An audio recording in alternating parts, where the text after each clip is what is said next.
Welcome to the Man Cave Podcast with Dan Casper.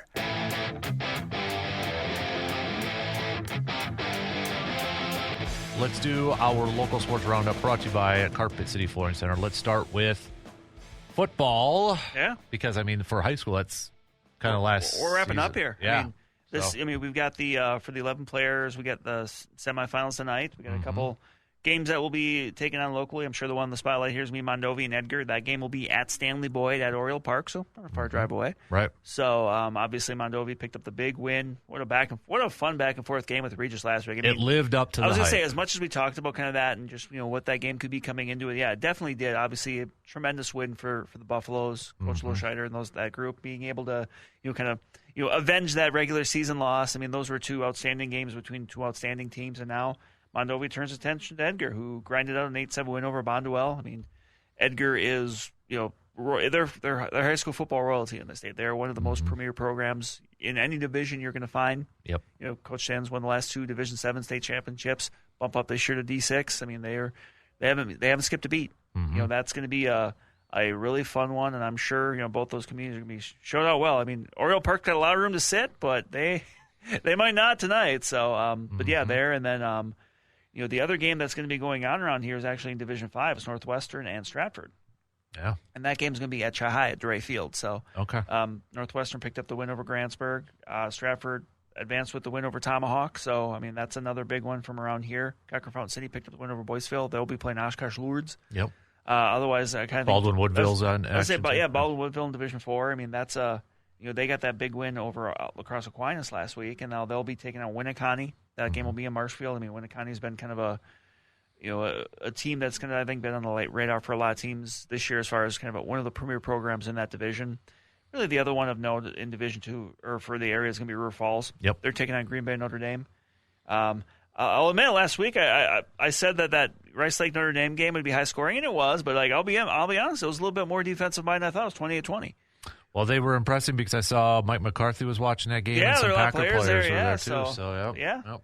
But yeah, River Falls picked up the win over Oshkosh North. That River Falls team is. I remember seeing them when they played Chippewa. They are gigantic.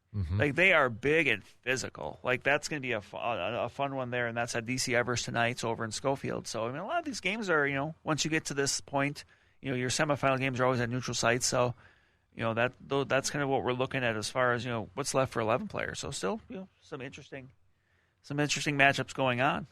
And then 8-player football championship, which you are going to be at tomorrow in Rapids, and it's a rematch from the regular season.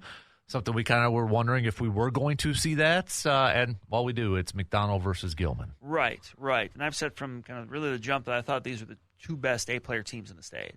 And the question was if they play you felt like they'd probably play again after that first matchup, but when would it be?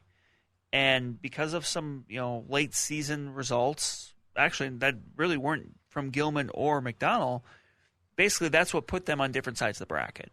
And I think once they were put on different sides of the bracket, that was kind of looked at as being like, okay, well this could happen again. Obviously they had to take care of business, and they did. Gilman unbeaten, impressive. The last few weeks, North Crawford, who was unbeaten, Oakfield, who maybe had a loss in there, but still they were highly thought of, and those were games where Gilman really in the second half kind of pulled away. They for a team that hasn't had a lot of games that they've really had to play into the second half, they were really impressive in how they closed those games out. Took games that were pretty tight and found a way to pull away. And on the McDonell end of things, since that Gilman game, kind of upping what they've been able to do. They've talking with the team this week, they've definitely learned from that game and said, hey, we're good, but if we want to get where we want to go, we have to get to that level. So how do they do that? What do they got to do? To me, it was they've been able to, so far at least, to up their physicality, and that's what it takes. Going back to last year, the two games that they lost to Owen-Withee, Owen-Withee just pushed them around. They ran through them. That Owen-Withee team was super physical that went on to win the state championship, and they just they could run the ball, and McDonell really couldn't slow it down. And they, talking with the team, they said that was kind of their moment where they kind of saw hey, we're putting in work, we're hitting the weight room, but it's but we want to get to that level. We want to get to an Owen-Withee. We want to get to where Gilman is right now. It's we have to put more time into the weight room, and they have. That team is decidedly bigger than it was last year. And now you're going into state where, tomorrow where, Gilman won the first matchup 38-12. I think it was a little bit closer than that score said. Because it was really close in the first half. It was. Yeah. And even early in the second half, it still was. But then there's a couple turnovers in, McDonell turned the ball over a couple times in Gilman territory. Gilman cashed in with the scores. But I think I think the big thing is going to come down to two things, and it's going to be kind of what defined the first game, which would be big plays. Mm-hmm. Who both these defenses really try to pride themselves on limiting big plays, which in 8-player football is huge. And also, who wins the turnover battle? Gilman won the turnover battle in the first game. They forced a couple turnovers, pounced on them. They came at key times. Like, which team wins the turnover battle? Because these are, I think, pretty close teams, pretty evenly matched teams. Like, and look, anytime you get two evenly matched football teams, that's kind of, you'll hear that from coaches, but, it's said a lot for a reason. So, but I am fascinated to see this matchup and just see what it looks like, the second time around. Right.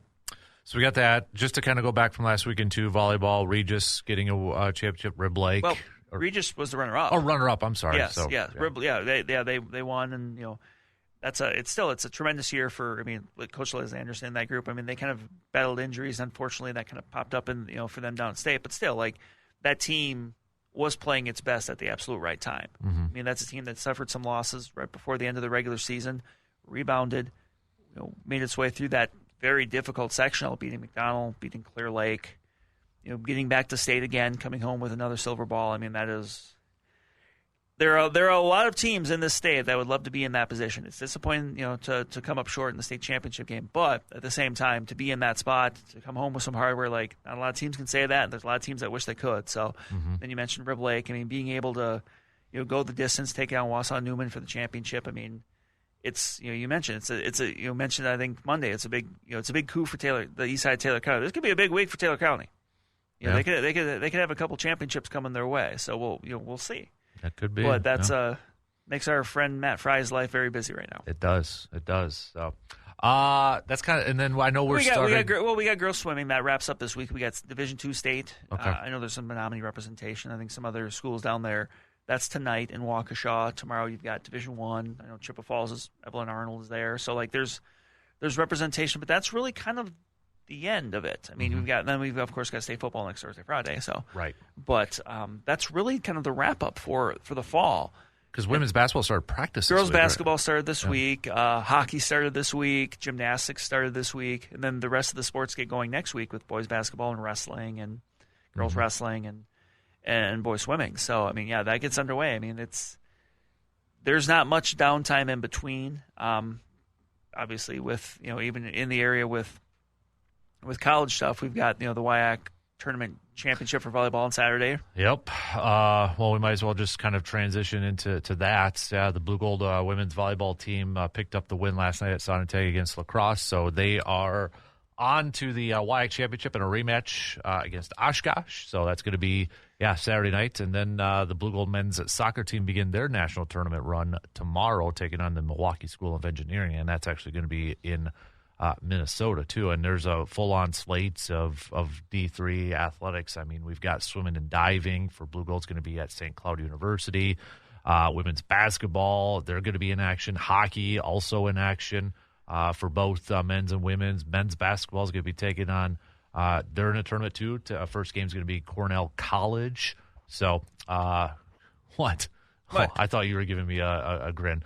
And then Stout, too. Men's hockey, they're going to be in action actually tonight, taking on Bethel. And then Saturday's kind of the big ones. Oh, I should mention, too, cross-country regionals is actually being held home course for the Blue Gold. So Whitetail. Yeah, Colfax.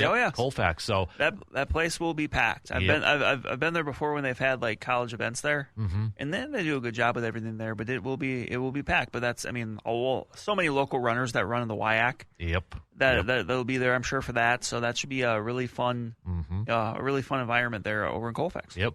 Weather should be halfway decent. Local, too, yeah. So, if we've got events coming up here this weekend, Mother Nature kind of giving us maybe one more hurrah here. Yep. I will take it and be grateful. And then football, we wrap up the WIAC regular season too. Blue Golds are going to be taking on Platteville, where Stout's going to be taking on River Falls. So yeah, kind of just putting a bow on that stuff too. And of course, basketball in action too. Women's basketball for Stout. They're going to be taking on Concordia College coming up on Sunday. It looks like. So that's your local sports roundup, brought to you by Carpet City Flooring Center.